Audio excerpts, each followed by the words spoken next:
You are listening to KLRN Radio, where liberty and reason still reign. Hi, I'm Jay Farner, CEO of Quicken Loans, America's largest mortgage lender. Spring will be here soon, so if buying a new home is on your to-do list, right now is the time to call Quicken Loans. Learn about which mortgage options make sense for you and get a jump on your competition. With our exclusive Rate Shield approval, the low rate you lock today is protected for up to 90 days while you shop for your new home. With a Rate Shield approval, if rates go up, your low rate stays locked. But if rates go down, you get that new, even lower rate. Either way, you win. Talk to us today at 800-QUICKEN or go to rocketmortgage.com to take advantage. Here's another great reason to work with us. For a record 9 years in a row, J.D. Power has ranked Quicken Loans highest in the nation in customer satisfaction for primary mortgage origination. Again, to lock in today's low mortgage interest rate and get the security of our exclusive Rate Shield approval, call us today at 800-QUICKEN or go to rocketmortgage.com. For J.D. Power award information, visit jdpower.com. Rate Shield approval only valid on certain 30-year fixed-rate loans. Call for cost information and conditions. Equal housing lender. Licensed in all 50 states. NMLS number 3030. Hi, welcome to this Subway ad for the new Sesame Ginger Glazed Chicken Signature Wrap. How would you like it? I'll take a... Sports announcer at home? Yeah, how'd you... We just know. My wife picks up the new Signature Wrap. It's got double the rotisserie-style chicken mixed with a sesame ginger glaze. She appears annoyed at me, but she shrugs it off. Those sweet and savory flavors are calling her name. She lifts the wrap and... she takes the bite! Incredible! And now she's closing the door on my... Subway, make it what you want. Limited time only at participating restaurants. Double meat based on average 6-inch sub. I'm little teapot, short and stout. Here is my handle and here is my spout. No, Dad, like this. When I get all steamed up, then I shout, tip me over and pour me out. This is WWE superstar Roman Reigns. It only takes a moment to make a moment. Take time to be a dad today. Visit fatherhood.gov, brought to you by the U.S. Department of Health and Human Services and the Ad Council. KLRN Radio has advertising rates available. We have rates to fit almost any budget. Contact us at advertising@klrnradio.com.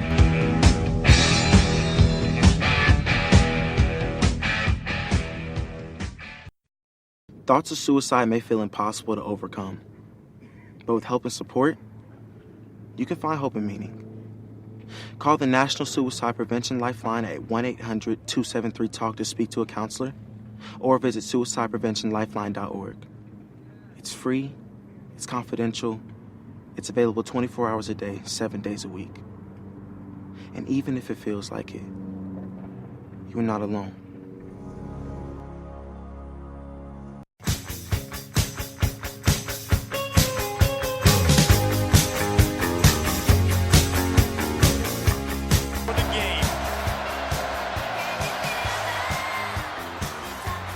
It's up. The Longhorns win it.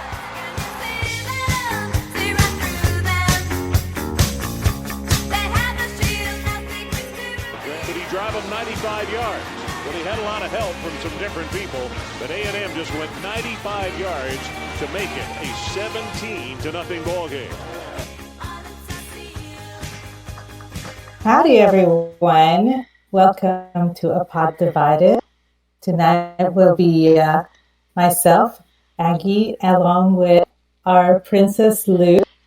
Our co-host LL is unfortunately ill, so she will not be joining us tonight. But thank you for joining us so that we can talk all things weird and girly, even though it's mostly guys in the chat. Hello. How are you, Lou? How are you, Aggie? I am good. Hanging in there. Sore throat and a fever tonight, but I love you guys so much. I'm here anyway. You sacrifice a lot. I'll say that. You do. I do. I really do. But that's what royalty does. So, right? Right. Yeah. We don't have that topic queued up tonight. I bet it comes up, though. Well, it just did, didn't it? Yeah, Ron did. Yeah. So. Yeah, that was one of the things that Lou wanted to talk about. Not Lou, LL. She wanted to talk about the royal shindig going on. Yeah, that's kind of LL's topic. We've got plenty to talk about, though, I think. came up with a few That extra things. very true. Yeah. Yeah. Like, yeah, because, like, the realization that I'm one of the cool kids now because I have a Discord server. Yes, and we are actually using Discord tonight for our chat, for our speaking stuff. So, which is, I'm glad to say, a lot more reliable than Skype. Well, yes, it's more reliable. It sounds better, but it does. And I get to be a cool kid. So win-win. And on top of that, you are one of the cool kids. Right. How awesome is that? I'm totally one of the cool kids now. So, what do we got on tap tonight? Okay, so I wanted to talk about a few things, but one of the things that I saw today was really funny, and it made me actually click on a hashtag. I seldom click on hashtags, but this one I had to click on one of the trends. Actually, it wasn't a hashtag. It was basically book murder. A guy was accused of murdering his books because he likes to split them lengthwise down the spine, so that for portability, and he got a lot of hate for that, and and I can understand why people were really upset about that. Destroying books is something that what I saw was a lot of tongue-in-cheek hate. Yeah. For one thing, which was deserved, I think. Like, if you were really upset about it, right? Like you're real, and I understand. Some people really love their books, right? But if you're really upset about it, you're taking yourself and Twitter way too seriously, right? But it is kind of stupid. I mean, it didn't, like. I understand some books are really bulky and they it's a pain in the butt, but I don't know. It's just like there for me there was a lot to unpack. First of all, the guy never heard of Kindle. I mean, there's no reason why he should be toting these thick books if he has a tablet of some sort and a book, right? Yeah, a book application of some sort. I mean, it makes no sense to me. Now, that said, I'm very old-fashioned. I prefer books in their paper format. I like to feel the pages. I know this sounds weird, but I like the smell of books and everything. So for me, I'm a more tactile person when it comes to books. I've talked to a lot of people like that. I know a lot of people that feel that way about books. They don't want to read. I have both. I have Kindle and I have paper books. And so, and then taking that part about liking books, part of me is split in half because I tend to do a lot of altered art and I use old books for altered art. Now, I can understand people being upset about a first edition, leather-bound, gilt book of a classic being destroyed. I get that. I would hope he wouldn't do that to that book.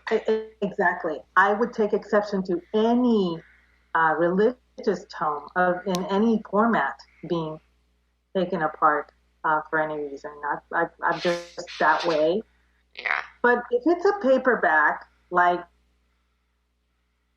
that, the thrift stores cannot possibly sell, and they're just tossing into the trash because there's just no more room for it.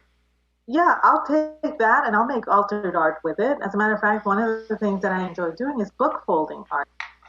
And I do a lot of book folding art. I was telling a friend that I made several, I want to say I used 50 or 60 Harlequin paperbacks. Now, usually they're the same amount of pages. It's really weird. It's very formatic that way. Usually 174 pages, so I found that out because I was counting them, and I pretty much cut on after the third book. And I folded them in different ways so that they folded, as I folded them, they would fan out and eventually become like a cone. And I decorated a 12-foot Christmas tree with those. And it looked really pretty. Wow. I did it for a friend of mine, and she just absolutely loved it. But like I said, it was a cheap book, and the pictures that the gentleman posted were of paperbacks of these books.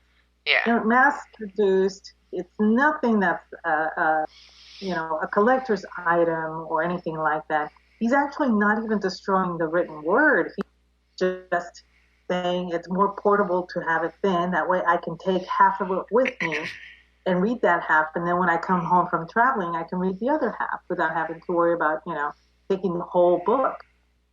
But he was catching a lot of flack for doing that. Yeah, and I was pretty torn because part of me is like, this book never did anything to you, and you're not really doing anything constructive with it. But the other part of me was like, come on, you've destroyed plenty of books in your lifetime. You can't be a hypocrite.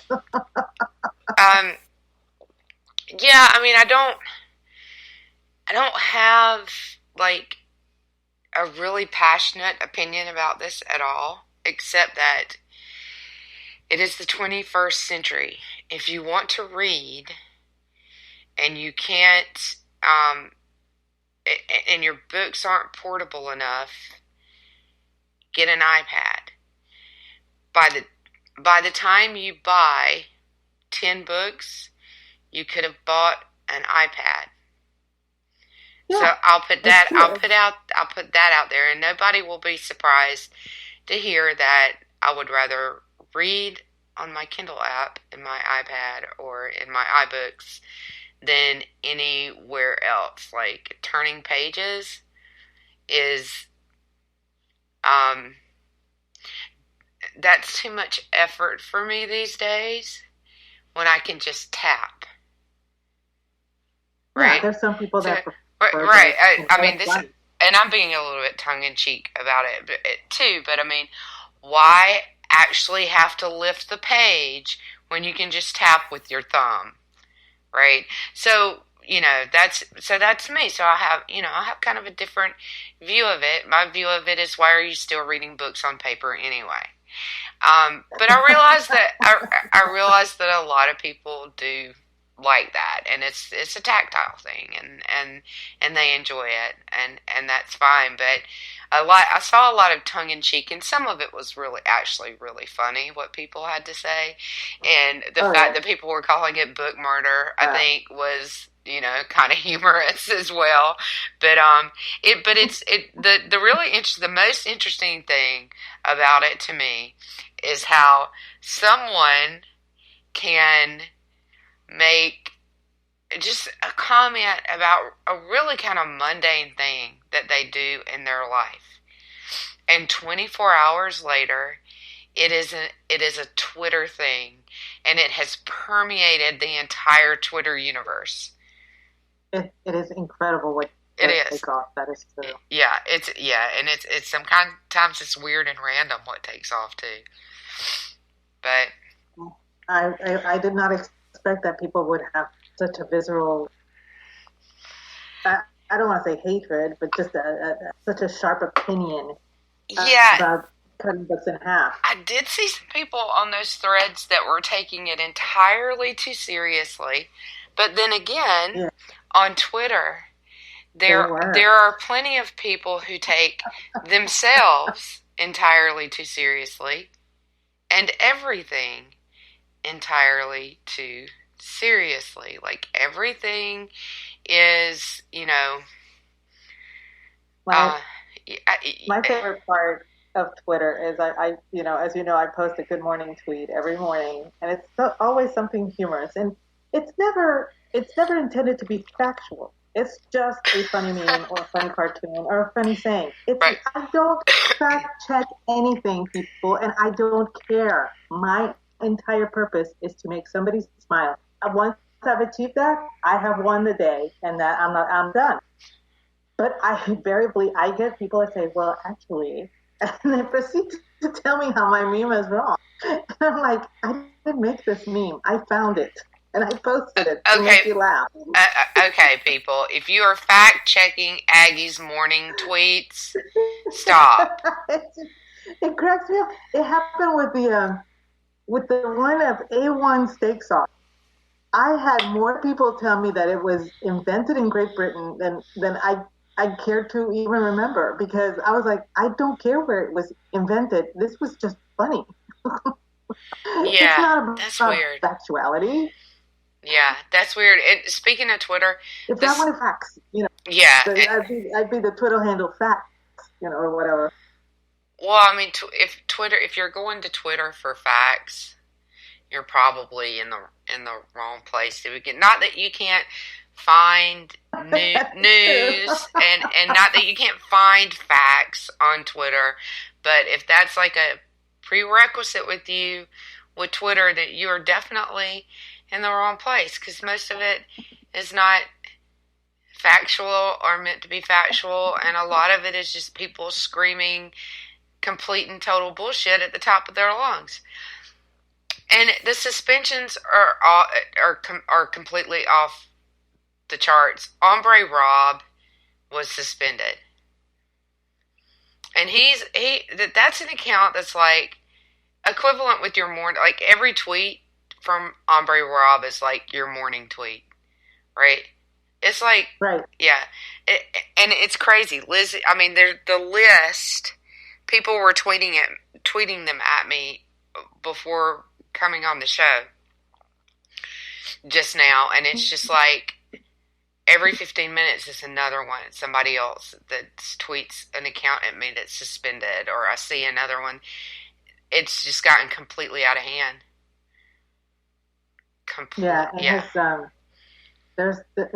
They blame it on algorithm, spam algorithm. Yeah, I think that. Well, I have a theory about their exploiting the form and how they're doing it, but that's a topic for Monday night CWP. Yeah, but so I have a theory about how they're doing it and what they're doing right now. But it's not like straight up reporting, and it's not off of violations, and that's why people aren't getting notifications to say delete this tweet because you were bad, right? So it's completely, and it's because people trying to shut people up because of impeachment. They don't want people talking, so they're trying to shut them up, right? There's an election coming, so it's getting pretty dirty. But at any rate, there's Ombre Rob.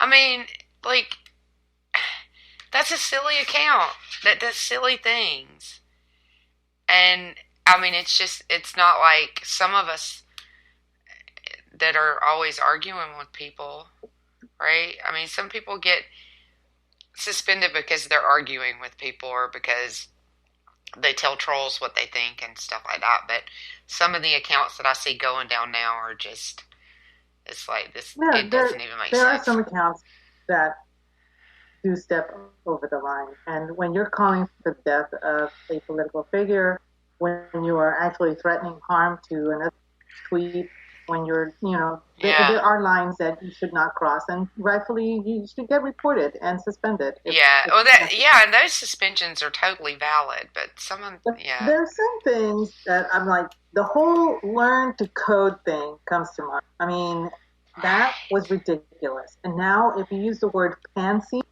you get a timeout, you get suspended or a time or locked. Well, and Orty and I both he got suspended once. My last timeout he got suspended once, and my last timeout was for tweeting a GIF from the Twitter library, the Twitter GIF library. Right. You put it there? If you didn't want me to tweet it, why did you put it there? So, I don't, it's just insane. They get ahead of themselves with their algorithms too, where, and then, anyway. So yeah, those are completely out of control, but yeah, it's crazy what things will take off, like the book murder thing. The fact that took off at all is just silly. Right? I mean, who really cares that a guy cuts his books in half? Twitter cares. Personally, I don't. What are those? Twitter cares. Opinions. Yes, Twitter cares about a lot of things. Yep, exactly. Yeah, there was one today that somebody had made artwork. I want to say it was DeviantArt or something like that, of Baby Jabba, the Baby Yoda run for its money, and I'm like, No, it still looks like a pile of dung to me with Right. two eyes. So I don't see that it's cute or anything. But that was my personal opinion. Everybody else was going insane about it and thinking it was great. And I'm like, why? Right. Not even a thing. Yuck. A pile of dung. Yeah, absolutely. Well, okay, so let's talk about something a little more pleasant. So this week, I tried something really fabulous that I want to tell everybody about. So if you like cream and sugar in your coffee, which I do. Yeah, and everybody probably knows about the sweet cream that coffee makes, which is their all natural cream and milk and sugar combination that you put in your coffee, it's good. It's very good. They have different flavors.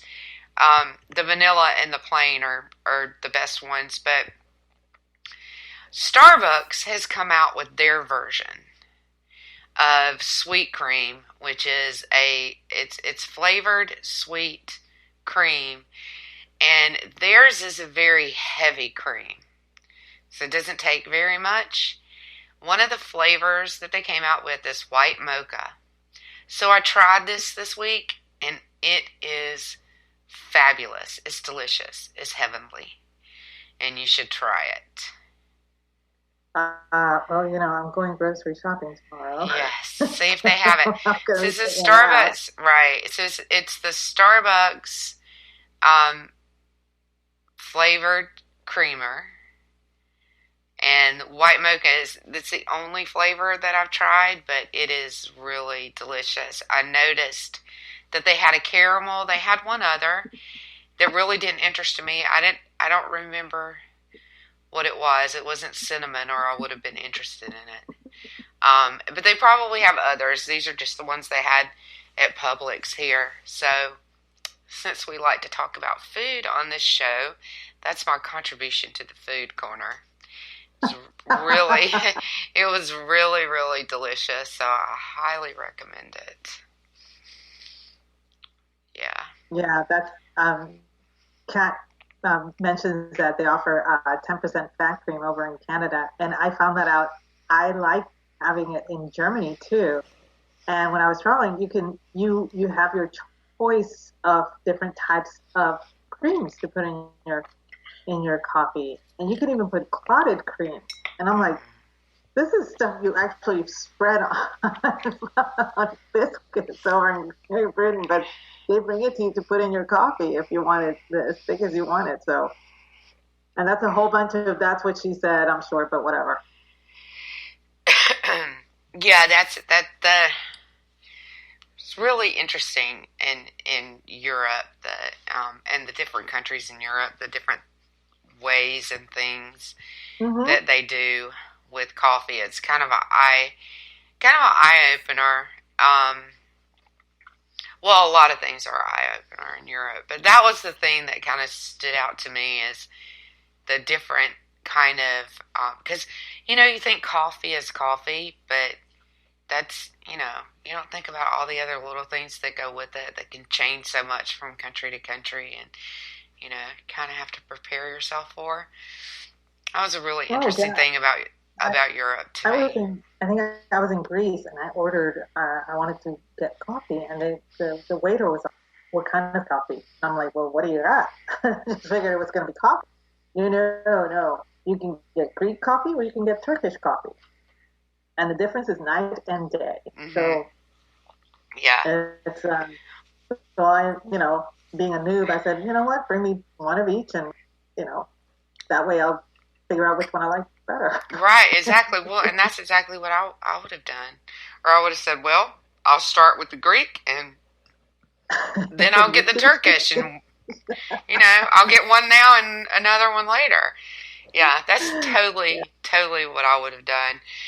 So I'm gonna do one thing real quick, because we're gonna go to break, and your art story is gonna be it's gonna take a lot longer. So this will take me less than 5 minutes. We'll do a break and come back and do your art story, which is really fascinating.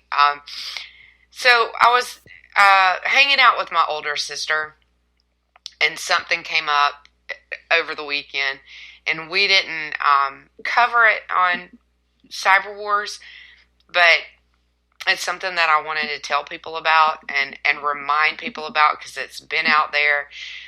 I've tweeted about it on Twitter, some here and there, but it came up again this weekend when I was hanging out with my big sister, so I wanted to say it because there was another story in the news about it. Hackers can exploit your phone through public charging stations. So, what you don't want to do is go to one of those stations that has the cords sticking out of it and here, just plug your iPhone in and charge your iPhone. You don't want to do that because hackers can exploit those and exploit your phone by doing that. So you want to carry a charger with you. You also don't want to plug it into one of those USB banks because they can exploit through the USB connections as well. So you want to actually plug into an outlet where there's nothing but electricity. It means you have to... Yeah. I'm sorry? No, I was like, so just the outlet, the electricity outlet. You don't want right. So you want to have a cord with you, and if you're in an airport or something, and you have to go to a store to buy one, it's probably going to be worth it. You have to weigh the pros and cons yourself, but I'm just here to tell you that that's really not a safe way to do it. You can give up like lots of data and information and logins and things like that if you plugged into the wrong USB bank or the wrong charging station. The other thing that you have to keep in mind, since we're talking about buying chargers, is that you want to be careful if you buy an off-market, you want to be careful what brand you buy. So there have been off-market chargers that came from China that actually came with malware installed in the AC adapter that actually plugs into the wall. Whoa. Yeah. So that was a thing that I think Stacy ran across one of the stories about it and tweeted it to me. So we had a conversation about it on Twitter at one point. And my advice then was the same as my advice now. Look for a brand that's manufactured somewhere other than China. Because to date, no big surprise, the malicious devices have all come out of China. So there. I wish I could say that I was shocked about that, but I don't know. China would put malware in soybeans if they could figure out how. Seriously, they will put malware in anything they can figure out how to get malware in. Yeah, exactly. I mean, they put a back door in their fireworks if they could figure out how to get one in there. That's just how they work, right? It's what they do. It's Chinese espionage, or it's espionage a la China. That's how they do. So, and that's where the malicious devices have come from. So, that is a cyber wars moment in the middle of a pod divided, I guess. Because we didn't cover it on our show, so I wanted to mention it. It probably won't get worked into our show at any point, so I thought I'd mention it on here.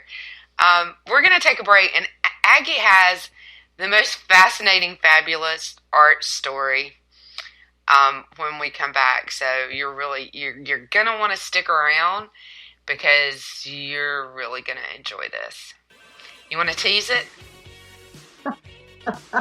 It is the sheep. It is the humanoid sheep. The humanoid sheep. We'll be right back.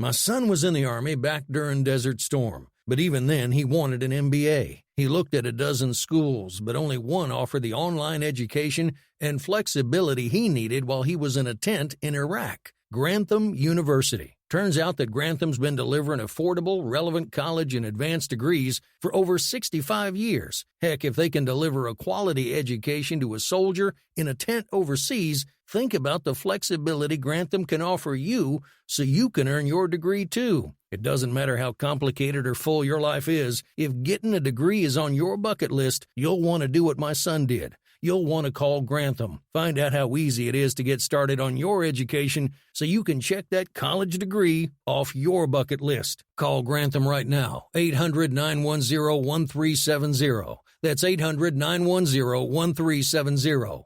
Flexible, affordable, relevant. Call 800-910-1370.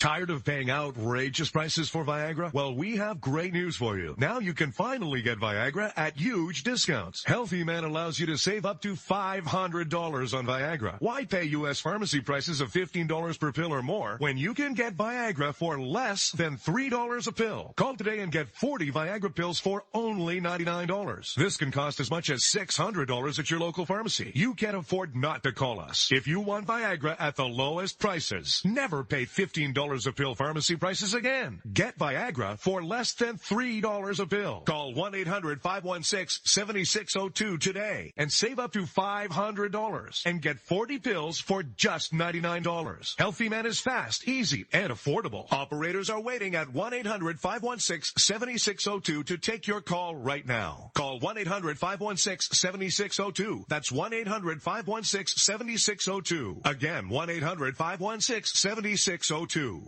Attention business owners and independent contractors. This is a money-saving message from Tax Mediation Services. If your business owes $20,000 or more in taxes, we can help you today, right now. Listen, dealing with the IRS is no picnic. It's an intimidating and extremely stressful process, and you don't want to go it alone. Our attorneys know every law, every tax break, and every possible opportunity to help you resolve and reduce your tax debt. And if you owe more than $20,000, you may be at the top of their hit list. So don't take your tax debt lightly, because it will not go away on its own. The IRS can seize your bank accounts, your home, and even shut down your business. Call our tax experts today at 1-800-783-0810 and let us deal with the IRS while you focus on your business. That's 1-800-783-0810. Again, that's 800-783-0810.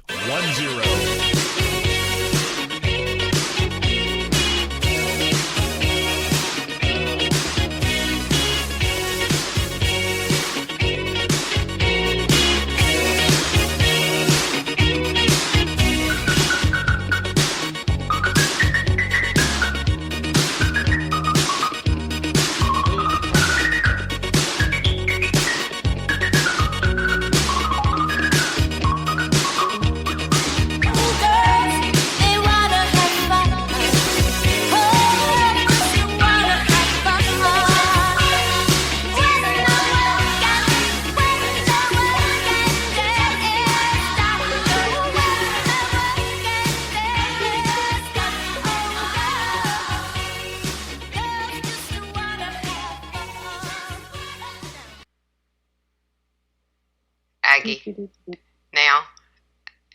All right, we're back. We're back. And Aggie's got a great story about a sheep.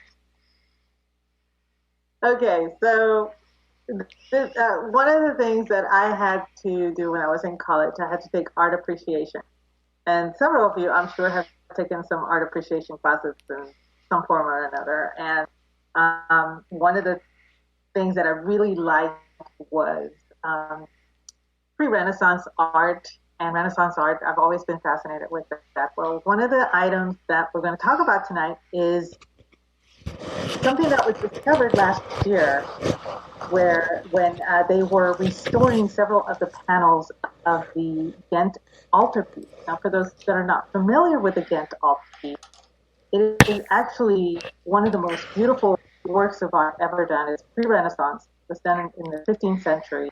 And it's an altarpiece that is for lack of a better term, station in St. Bavo's Cathedral in Ghent, Belgium. And it consists of, I want to say, 12 panels, 12 different panels, and they're ensconced in this beautiful wood polytech.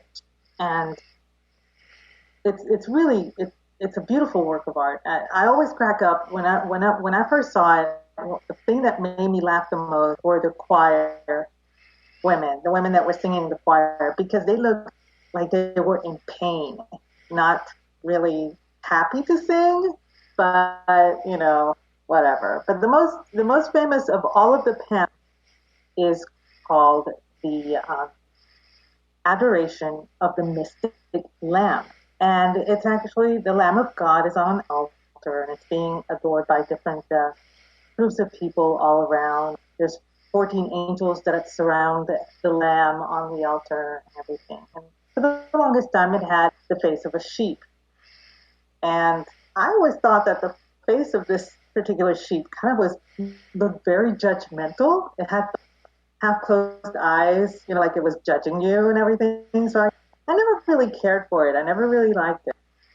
Well, in 2012, it was commissioned to be cleaned up, restored, made pretty, and after a few years, a few decades, a few centuries, things start to accumulate dirt, and so they need to be cleaned. And when they were restoring the adoration, they discovered that they had painted over the original face of the lamb. And so, because it had been painted over, it had to be removed so to allow the original work to be shown. And it has a sheep face with humanoid characteristics. But the funniest thing is, when they gave it the human characteristics, the eyes, instead of being on the sides of the head like a sheep would have them, they're out in front like a human would have them, but it had the pupils of like a goat, so they're square, they're rectangular. So people have been freaking out over this face. Well, and rightfully so. That's creepy. It's very creepy. But when you think about it, the Lamb of God, so I understand why it was painted by Hubert and Jan van Eyck, and nobody knows which brother painted what. They think that Hubert actually designed the whole polytech, and then Jan was always considered the second painter, and they think that Jan went and was the one that did all the touch-ups and the actual faces and stuff like that. So they think it was Jan who painted the face, but they're not sure because nobody knows for sure which one did the actual painting. So it's attributed to both brothers. And but to me it makes sense because it's the Lamb of God, so it makes sense that it would have humanoid characteristics. And people, they went insane when they saw this face. They were like, I don't know, it looks so creepy. I can't get over it. I cannot be looking at this. This is just weird. Blah blah blah. And and I'm looking, and I look at them side by side, and I'm thinking, well, I'd rather have a humanoid sheep looking at me than a judgmental one any day. So I'm kind of leaning towards the original. Well, and we talked about before the show that pre-Renaissance art, they went about things very differently, right? I mean, the Renaissance is where... And this was, and like I said, this was actually a groundbreaking piece of artwork. It incorporated several different styles. They had Gothic styles and Byzantine style and romantic styles all in there, and it's quite beautiful to see this entire thing. And I'm not quite sure, but I think it's one of the most stolen pieces of artwork in history. It is that coveted. Even what's his name? Hitler had plans for it. It was going to be his crowning piece of artwork, where were he to win the war. They had actually founded with it from Belgium, and it was actually recovered by the Monuments Men. So it's a very I cannot tell you how beautiful this is because it has to be seen to be believed. It's actually a beautiful work of art. I've never seen anything like it pre-Renaissance or during the Renaissance, and so it's very popular. And I can imagine how people are just horrified seeing this human face like thing on a sheet. And I didn't find a picture of the original. So I stopped looking when I got a overall picture of what the entire thing was, because I'm not sure I want to see that creepy sheep. I'm really not sure that I want to see the creepy sheep, but the artwork itself, the overall piece, the entire piece, or at least the section that I looked at, it really is lovely and really interesting, and it made me think of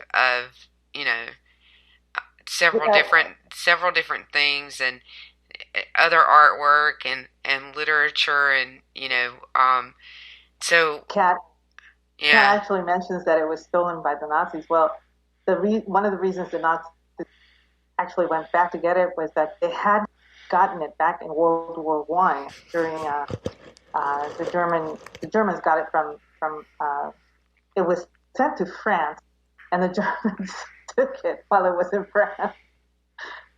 But at the end of World War I, they were forced to give it back, and Germany actually resented giving that piece of work back. They didn't resent giving anything else back, but they resented that one, and they resented the Alpha.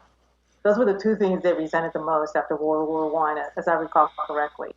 But yeah, this piece of artwork has been stolen many times, and I'm not quite sure, but I think one of the panels that is actually still on display is actually a copy, because two of the panels were stolen a while back, and I believe it's the judge's panel that is still lost. And I say lost with air quotes. Right, somebody has panel, it. The other panel, which was, I believe, John the Baptist. I'm not quite sure, but I think that panel was returned by the thief because he felt bad, realizing the import of what the panel meant to the church and to history. He returned it as good faith. And see, this is like it's really the whole story is like it's ripe for some like Da Vinci Code kind of fiction. It's really got me wondering, what is it? They really can make a really good movie about the history of this one piece of artwork.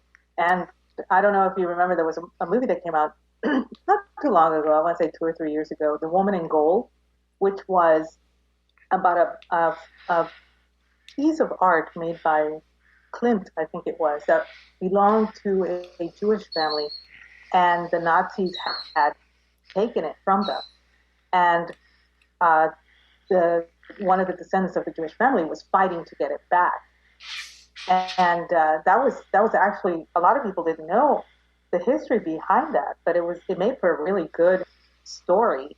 And I'm sure that this one piece of artwork can make at least 2 or 3, a trilogy of movies, considering the history and how long it's been around and how coveted it is.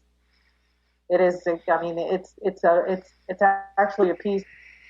My sister was she was stationed in Italy, and she was telling me that going to the Vatican, seeing all these things and everything, she was taking a tour, the Sistine Chapel, I think it was, and the tour guide said that it's too bad that they were not able to keep this pontiff, because it would have fit so well with all the works of Michelangelo and Raphael and all these people that are in there, and she was very confused because she had never even heard of this she looked it up and she's like, oh, no wonder they want it. It's really, it's an amazing piece of history. It's an amazing piece of art. It's an amazing, and the religious tones, everything about it is just completely beautiful. I'm always enchanted by it, and on several levels. You don't have to be of a religious nature to actually appreciate the beauty of the artwork and the amount of time that it took to complete, because it's not a small piece, but it's a very intricate, and I think that's why everybody covets it. So it really is the most unusual piece of religious art that I've ever. Yeah, it is very. Obviously, it speaks to people for some reason. Yeah, and it obviously has freaked out a lot of people that were very passionate about it, because to have the truth come out, and apparently, from what I understand, the face was painted about 100 years after the original was done. So a different group of artists came in and saw this and said, that just doesn't look like a sheep, and decided to make it look like a sheep. Who does this? I was just like, wow. They just came in and did it. I'm sure they were commissioned, but still, I mean, I'm like, I don't think I would touch somebody else's work, to correct what they did. But, I didn't live during that time, so I can't tell you what they were thinking. Yeah, I mean, yeah, you kind of have to be in the mindset of the time, and obviously this is what I will tell you. Now, I want to do more research about what the legend behind this painting is, because there's got to be more to it. And if I find out there's not, I'm going to be a little bit disappointed. Hey, what's the drink of the week? I'm sure you heard my eyes tinkling in the background. No, I didn't. My producer brain is just going, drink of the week. Drink of the week. Well, it's a very simple one, and everybody's familiar with it. It is the screwdriver. It is possibly the easiest cocktail that I have. It's a classic. I think. Yeah. Yeah, and it's a classic. It really is. You really can't go wrong. It's just vodka and orange juice, and you can add as much vodka or as little vodka as you want to. The standard is 1.5 ounces of vodka on a highball full of ice, and then you fill up with orange juice. And Ordy is a fan. So this is our whole recipe. This is our drink recipe: vodka and orange juice. Yeah, it's just the standard recipe is 1.5 ounces of vodka that is poured inside a highball that is full of ice, and then you just fill the rest up with orange juice, and you stir to blend, and you drink it. Now, I love using that the Dole, those orange blends that they have. The pineapple orange banana blend is really good with vodka. I have right now because I have a fever and a sore throat, and I always drink juice when I'm not feeling well. Right now, I have one of those blends that I'm drinking alcohol-free, but this one I mix with rum a lot. It's really good.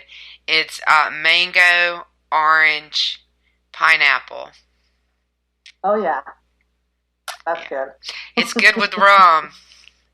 It is very good with rum. Yeah. Yeah. As you know, I'm Puerto Rican, so rum is kind of in my bloodline, I guess. Right. Yeah. Well, and I'm a rum purist, because the rum that I have on my bar that I always keep in the house is Appleton's. And I know you know all about Appleton's. It's not Puerto Rican. It is Jamaican. But it is, but it is the legend of Jamaica is this rum and the plantation that, that it comes from, and it's, it is I don't know. Some Jamaicans will tell you it built the island, right? So Appleton's built Jamaica. Some people will tell you that on the island. So I used to frequent Jamaica a couple times a year. I haven't been there in quite a while. I need to go back, but that's where I fell in love with Appleton's, and that's the rum that I keep around. So I'm right there with you, Aggie. I love me some rum. And it's funny that to bring up rum, that because most of the better quality rums are not the ones that have the best merchandising. Because, if you're talking Jamaica, most people say, oh, they bring up Captain Morgan or, whatever. And I'm like, yeah, but that's not the best rum out of Jamaica. No, it's definitely not. And so this is my favorite, and it is very much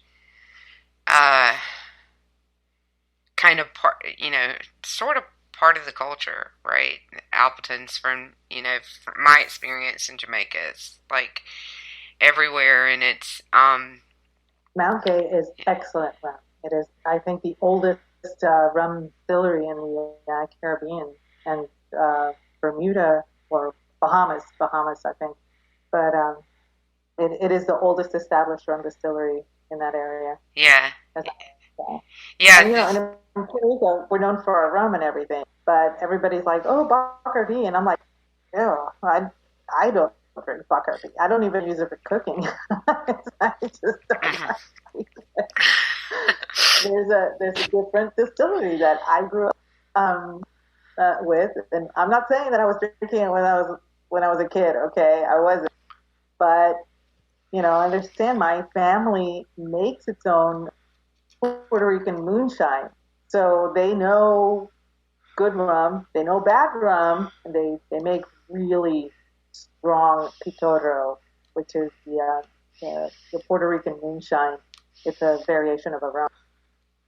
And they all swear by Don Q, which is named after Don Quixote, And that to them is a better rum than anything Bacardi puts out. But you barely see it over here because, Bacardi has the run of the distributorships over here. So. Right. Yeah, absolutely. Yeah, I remember, I had looked for Appleton in places, and I finally started seeing it here, and I don't know if I just missed it or if they just started shipping to the U.S. more. Probably around 2016. So, and I looked for it previously and hadn't been able to find it. So, there's lots of good rum, I think, that comes out of the Caribbean that's not Bacardi and not Captain Morgan's. The other thing that we talked about before the show that we were going to talk about a little bit, and you only have a few more minutes, is Bloody Marys. Yeah. Right? And that's why the show is Sheep and Vodka. Right? So right. So we talked about, so you agree with me, Brad disagrees with me. He disagrees with us about Clamato. About Clamato or Clamato juice making a good Bloody Mary. We had this. Like I said, I've never tried it, but my dad swears by it, and he has well over 60 years of having Bloody Mary. So I'm gonna go with my dad. Right. See, but you don't drink Clamato juice by itself. And if you do, I wonder. Add the tomato juice. Yeah. Right. If you do, I gotta wonder about you a little bit because it's strong. It has a strong clam taste to it. And the trick is that you mix it with tomato juice and your put flavor to taste, right? Or spice it to taste. Salt, pepper, A1. Some people put A1 Worcestershire, hot sauce, whatever it is you make your Bloody Mary. And I recommend all those things. All those things are good. And somebody made me grab the A1 when they were making a Bloody Mary for me. I was like, whoa, wait a minute, what are you doing? And they just put like maybe you would put bitters, and they just put just a little bit. It made a really good Bloody Mary. So I'm not knocking it. Somebody made me one with A1 before, and it was actually pretty good. So, and I'm kind of, I love to experiment with Bloody Marys. It's one of my favorite things to do with alcohol. But clamato juice will make a Bloody Mary. You can take the exact same recipe and make it with no clamato juice. And take that recipe and just add an ounce or two of clamato juice to it. And the one with clamato juice will taste better. There is definitely something about the flavor of that juice that makes a Bloody Mary. I agree with your dad. It's good. So try it. Don't knock it. But don't 50-50 it, right? So I would say max 1 part clamato to 2 parts tomato. And that would be a max. And anything less than that, depending on what your tastes are. Like, how much do you like clams? How much do you like fish? You don't want it to be, right, you don't want it to be so strong that you can actually tell that it's made with shellfish, right? Mm-hmm. And that's another very important thing to note. If you have a shellfish allergy, I wouldn't recommend trying it at all. And my understanding is that it is real clam juice. I would totally pass on it if you have some kind of shellfish allergy. You do not want to risk that, because I don't. Right? No. You're just asking for trouble. Yeah, and that's our warning. Here's our disclaimer and our warning: do not try this if you have a shellfish allergy, because it could kill you. Yeah. Definitely. Yeah. Pardon my that's my clock. It has bird sounds. But if you don't have a shellfish allergy and you do like Bloody Marys, I would recommend trying it and, start with a splash, add another splash, just taste it, just try it. It's good. Yeah, and I would go splash by splash until you are comfortable with the taste, that you can taste it, but not let it overpower you. Absolutely. And I think my dad used like 1 part to the 4 parts of the tomato juice. Probably. Yeah, that's a pretty solid. Yeah, that's a pretty solid guess. I use maybe an ounce or 2, depending. I've actually, measured it in a shot glass to not put too much in there, just enough to give it just a little bit of that flavor. But I did have a friend who made hers like 2 parts clamato and 1 part tomato. Oh, wow. Yeah, I was like, okay, that's you, girl. I don't want that much. Not me. Yeah, I know that's not me, but hey, it's do it like you like it. All right, we got to get out of here, Aggie. Yep. So, first to wrap up. All right, where are you at? Tell them where to find you. You can find me at Twitter at Aggie Rican, and that's pretty much where I hang my hat nowadays. So yeah. I don't blog much, unless I'm blogging about my craft stuff, and I don't think anybody's interested in that. So. Yeah, and you guys know me. I'm at Cyber War Podcast. I'm here on Mondays at 10. I'm here with Aggie at 9, and I'm here tomorrow night, too, at 9 on the Red Wine. Yeah, and so I will be tomorrow on at 9 as well. I'll be there. Yay! All right. I'll be sitting on the red couch. So we will see you tomorrow. Thanks for checking in. We love y'all. Good night.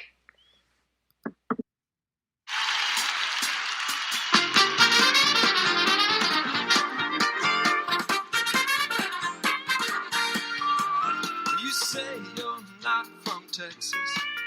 Man, as if I couldn't tell. Well, you think you pull your boots on right and wear your hat so well. So pardon me my laughter, as I sure do understand. Even Moses got